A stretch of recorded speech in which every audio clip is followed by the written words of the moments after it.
That's producer Will Gerard getting a little patriotic to the start of Labor Day weekend. This is the Illini Drive on WPGU 107.1, and we'd like to remind you we're brought to you by the Illinois Fighting Illini. For tickets and information on the Illini, visit fightingillini.com or call 1-866-ILLINI-1. Once again, that's fightingillini.com or on the phone at 1-866-ILLINI-1 for more ticket information. Welcome back. We are here now with the Daily Illini's Dan Escalona, and Dan is here to talk to us a little bit about Colin Kaepernick and some of the sports social world connections that we've been seeing in the last week. Dan, welcome to the Illini Drive. Awesome, good to be here. So run us through. You've done some writing on the topic, but sort of run us through what you've been doing this week and the kind of things you're thinking about. Yeah, so when the Colin Kaepernick happened last week, I heard about it and not stand for the anthem. I thought it was a really interesting story right away. Like, I thought it was one of the most, pretty, strong protests I've seen in sports probably in a very long time. Obviously, it's maybe not as iconic as, the Mexico City protests when Tommy Smith and John Carlos put their Black Power salute. I don't think it's that powerful and that symbolic, just because there's really no photo of it. There's a tweet out. But yeah, so, I really wanted to write my thoughts on it because I thought it was a really interesting topic. And I heard a lot of reaction to it, and I just kind of wanted to put what I thought out there. So this is on my personal blog that I just wrote an article, just wrote a kind of a think piece. And part of it was me kind of criticizing some of the reactions to him. So I'm basing on that because he's a very highly paid athlete and he's he has a $100 million contract. Right. Because of that, therefore he couldn't have a stand on something. I don't think your ability to be successful should be should stop you from feeling empathy or some sort of social consciousness. Yeah, there's I believe he's Richard Deitch, who was on sports media writer. He writes columns about the media. Mm-hmm. One of the things that he likes to put out there is don't stick to sports. It's a suggestion of his. Sort of anyone involved covering sports, athletes, are included in that.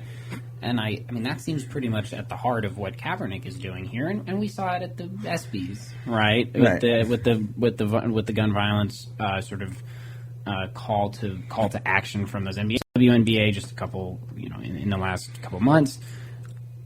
What do you think makes this more powerful? What drew you to this? Because certainly there have been plenty, especially with the Olympics, plenty of sort of sports, politics, sports, social culture tie-ins over the last few months. So what drew you especially to this one?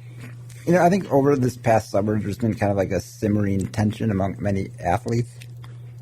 Black athletes in particular. We started with, Carmelo Anthony had some very passionate things to say this, and even Michael Jordan, who never talks about social issues, he finally came out and said, I can't be silent anymore. So I think that's something with black athletes in particular, I feel has changed maybe the past year or two with, the gun violence has been happening, the police shootings, the whole Black Lives Matter issue.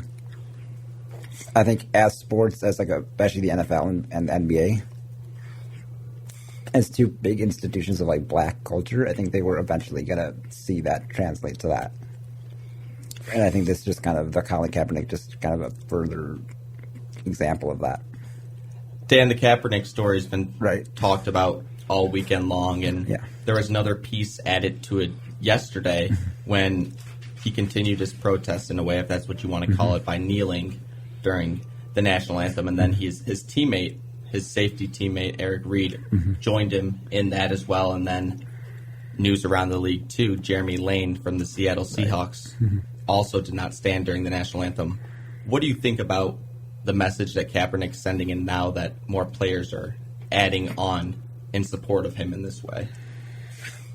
I think the fact that some of the reaction to Kaepernick has become much more positive in the last couple of days. Yeah, you have the Twitter hashtag, hashtag veterans for Kaepernick. I saw that, yeah. I just think that maybe it's becoming a little more socially acceptable to do this kind of protest. And I think you're going to see it translate to other players. So I wouldn't be surprised to see it as a pretty big issue that maybe even the commissioner will have to address. I think I don't remember who. The NFL itself might have to actually say something. And Well, and whoever I don't remember the network off the top of my head, but whoever was showing the 49ers most recent preseason game, I think it's tonight, if I'm not mistaken, and somebody's going to have to double check me on that. But they said they weren't going to show the national anthem. I think it was ESPN. It might have been NBC, might have been CBS, but they weren't going to show the national anthem because they weren't going to.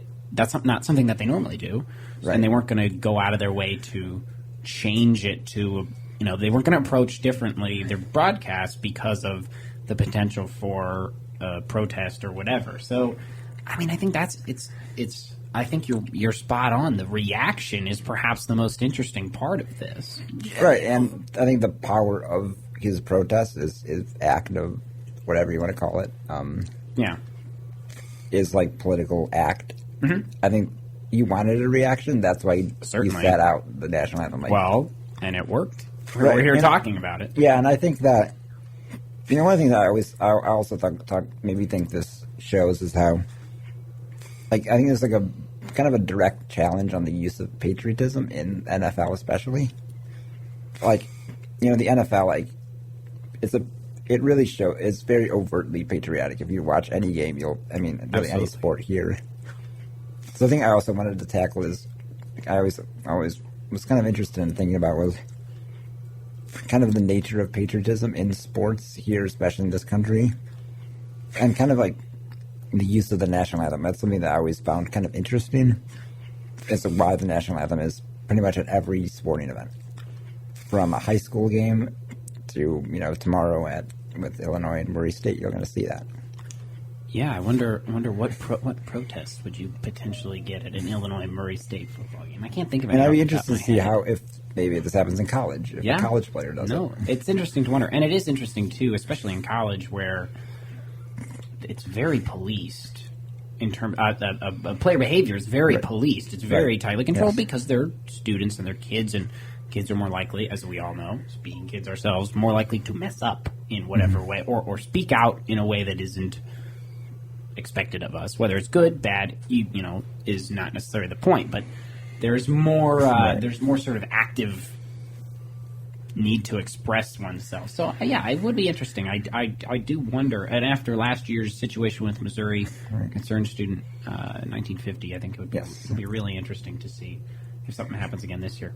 And I wonder as well, going back to Dan's point a couple minutes ago, what the NFL is going to do about this if it continues, let's say, during the regular season.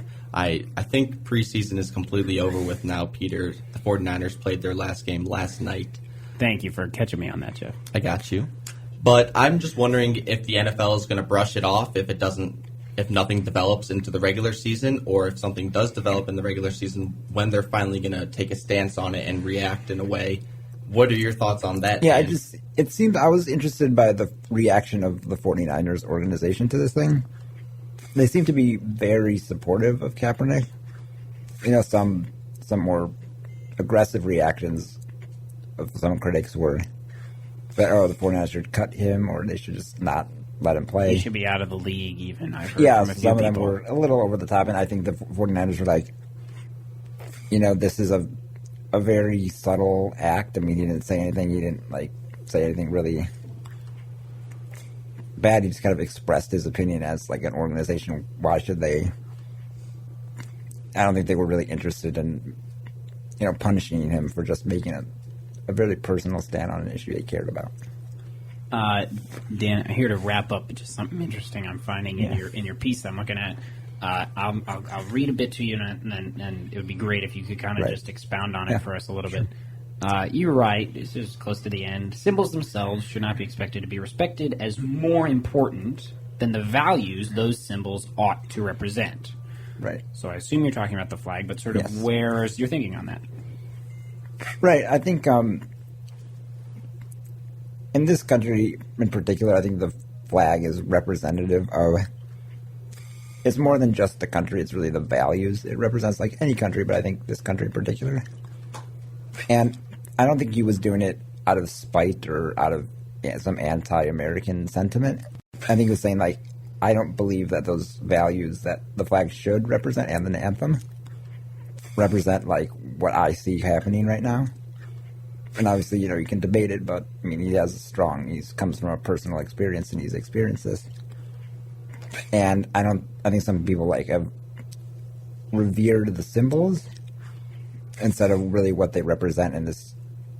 He's not really disrespecting the flag. The flag is an object. I don't think it's more important than the values of justice and liberty that it should represent. So that's kind of where I was coming from, that, just saying that. Yeah, I mean, it just makes sense that, the values that it represents should be cherished more than me, just them as symbols and just as objects. Well, Dan, thank you for joining us today. Great to have you on for the first time. No problem. Thanks. Enjoyed it. Maybe we'll see you again if we get an Illinois football player protesting something. Maybe we'll call you back in and definitely. have a talk about it. Yeah, it's an interesting issue. I'd like to see where it goes. So, yeah, thanks for having me. That's going to be it for us tonight. It's Friday. It's been Friday. This is the end of the Illini Drive week. We will see you again on Monday. As a reminder, our good friend Brian Barnhart will be on 2:30 tomorrow, Illinois versus Murray State.